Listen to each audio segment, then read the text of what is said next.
इसका अगला क्वेश्चन समझ में आया ना ये? चलिए इसको देखिएगा, यहां तक की हो गया आपका। इसमें ये क्वेश्चन ये दिया था इसमें कि 100 से 200 के बीच सभी विषम संख्याएं, क्या विषम संख्याएं, सभी विषम संख्याएं निकालनी थी। क्या निकालनी थी? सभी विषम संख्याएं। समझ में आ रहा है? 100 से 200 के बीच जितनी भी विषम संख्या है वो निकालनी। जो भी क्वेश्चन है आप जितने भी दिमाग में हो, मतलब जो है हमको 400 से 500 के बीच में सभी सम संख्याओं का योगफल निकालना है तो आराम से निकाल सकते हैं इससे। ठीक है, इसको निकालने के लिए हम पहले श्रेणी बना लेते हैं कि विषम पद कौन कौन से होंगे 100 से इतने के बीच में। तो ये जो है इसके बीच में क्या होगा? विषम पहला विषम पद क्या होगा? 101 होगा ना। फिर इसके बाद क्या होगा? 103 होगा, फिर 105 होगा, फिर क्या होगा? 299 से पहले, मतलब जो है 200 से पहले क्या आ जाएगा? 199। ये विषम संख्या तो है, 199 क्या है? विषम संख्या है ना। देखिएगा इसमें अब हम इससे हम क्या निकालना है? इसमें पहले हम निकाल लें एन। क्या निकालें? एन। एन क्यों निकालेंगे? इससे हमको ये पता चल जाएगा कि इसमें कितने पद दिए हुए हैं। क्या दिए हुए हैं? कितने पद दिए हुए हैं। ठीक है, कितने टर्म दिए हुए हैं। अभी वो निकल आएगा तो हम जो है योग का फार्मूला निकाल देंगे। अगर हम योग का फार्मूला भी निकालेंगे ना अभी, तो हमको एन की वैल्यू तो पता नहीं, कैसे निकालेंगे इसमें? समझ में आ रहा है? तो पहले हम एन की वैल्यू निकाल लेते हैं, फिर इसके बाद क्या निकालेंगे? उन पदों का योगफल। ठीक है, तो पहले हम एन निकालते हैं। एन निकालने के लिए ए हमारा कितना दिया है? 101। ठीक है, और डी कितना दिया है? डी हमारा दूसरे पद में से पहला पद माइनस कर देते हैं तो हमारा कितना आ जाएगा? 2 आ गया। और ए एन कितना दिया है? टोटल कितने हैं? 199। समझ में आ रहा है इतना? चलिए एन की वैल्यू कैसे निकालेंगे? A n equal to a plus का एन माइनस 1 इंटू डी। ये फार्मूला होता है समांतर श्रेणी का। समझ में आया? ए एन कितना दिया है? 199 इक्वल टू ए कितना दिया है? 101। एन कितना दिया है? निकालना है। और डी कितना दिया है? 2 दिया है। कोई कंफ्यूजन है यहाँ तक की? चलिए नहीं है। तो 199 इक्वल टू, तो ये 101 और प्लस 2 से डिवाइड कर देंगे तो ये हो जाएगा 2n माइनस का 2। समझ में आ रहा है? तो ये 100, इसको इस तरफ ट्रांसपोजिशन कर दो, मतलब पक्षांतर कर दो। तो 199 माइनस का 101 बराबर 2n माइनस का 2। समझ में आ रहा है? 9 में से 8 गया, 9 में से 1 गया 8, और 9 में से 0 गया 9, और 1 में से 1 गया 0। ठीक है, 98 आ गया इक्वल टू 2n माइनस का 2 को इस तरफ लेके जाएंगे, 98 इस तरफ प्लस का 2 इक्वल टू कितना? 2n। तो ये कितना आ जाएगा? 100 इक्वल टू क्या हो जाएगा? 2n। जब n की वैल्यू निकालेंगे तो ये हो जाएगा 100/2। तो इसमें हमारी n की वैल्यू क्या आ जाएगी? 50। कितने होंगे? ऐसे हमारे 50 पद होंगे। क्या होंगे? 50 पद होंगे। आप जो है डायरेक्ट भी निकाल सकते थे, इन दो डायरेक्ट निकालते हैं, या फिर जो है, क्योंकि जो हमको आपको क्या करना है, ये जो है 4 नंबर का क्वेश्चन आएगा समांतर श्रेणी में डायरेक्टली ऐसा दे देगा आपको, या फिर ऐसे दे देगा 400 से 500 तक के बीच की सभी सम संख्याओं का योगफल ज्ञात कीजिए। समझ में आ रहा है? तो आपको तो ये पूरा करना कंप्लीट करना पड़ेगा, क्योंकि n की वैल्यू निकालोगे।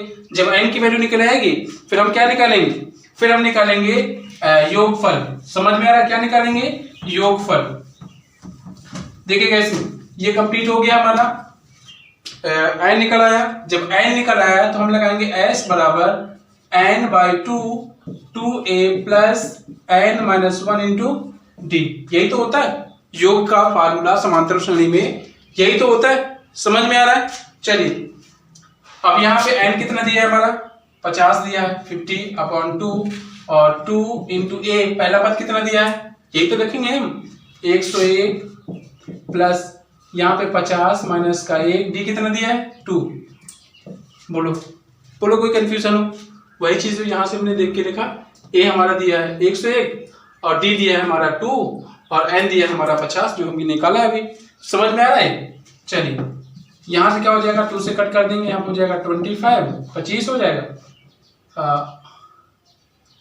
2 से और कॉमन निकालूंगा, देखो 2 इसमें भी है 2 इसमें भी है, 2 से कॉमन निकाल लो, ये और इजी हो जाएगा, ये मतलब है। अगर जो हम कॉमन निकाल लेते हैं ना थोड़ा सा और इजी हो जाता है, कैलकुलेशन हमारी थोड़ा सा इजी हो जाएगी और कुछ नहीं है।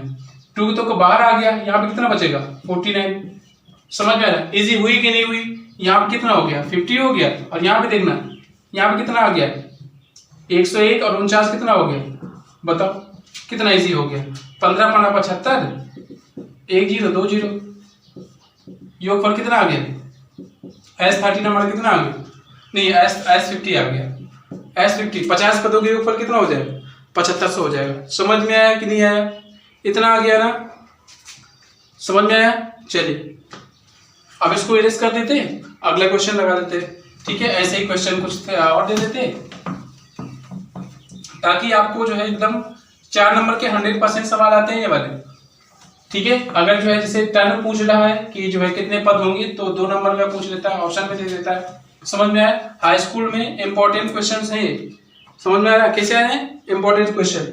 अगला क्वेश्चन देख लेते हैं,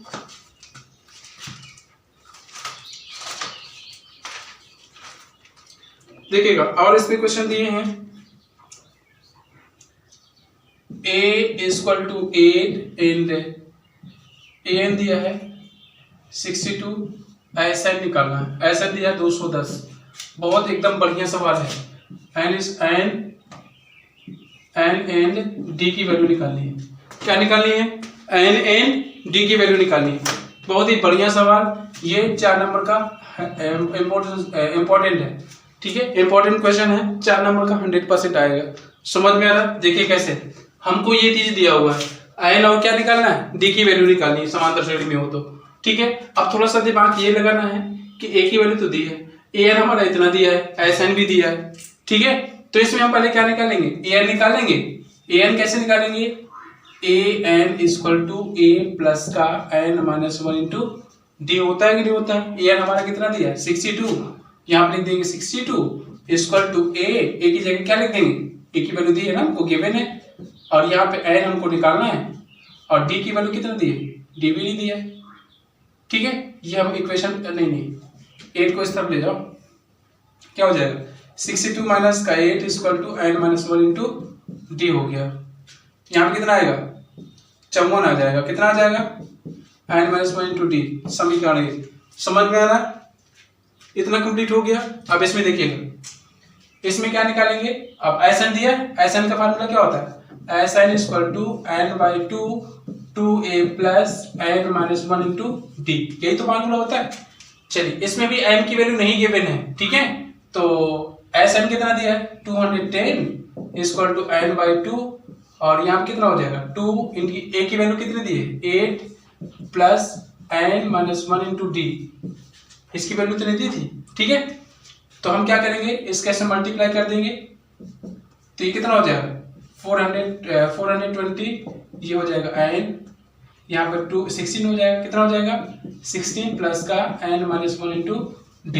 अब देखिए, अब इसकी वैल्यू निकाली ना आपने, कितनी निकाली 54। अभी देखो समीकरण 1 से 54 निकाली ना 54, इसी की तो निकाली है हमने, देखो, ठीक है। तो ये हो जाएगा 420 = n, यहाँ पे हो जाएगा 16 प्लस का समीकरण 1 से, यहाँ पे क्या लिख देंगे 54, तो ये हो जाएगा 420 n, या कितना हो 6 4 10 के 0, हाँ से 1 6 1 7 70 हो गया। तो 420 = 70n, जब n की वैल्यू निकालेंगे तो 420 बटा कितना हो जाएगा 70, 0 से 0 और 7 6 42, तो n = कितना आ गया, n की वैल्यू कितनी आ गई 6 आ गई।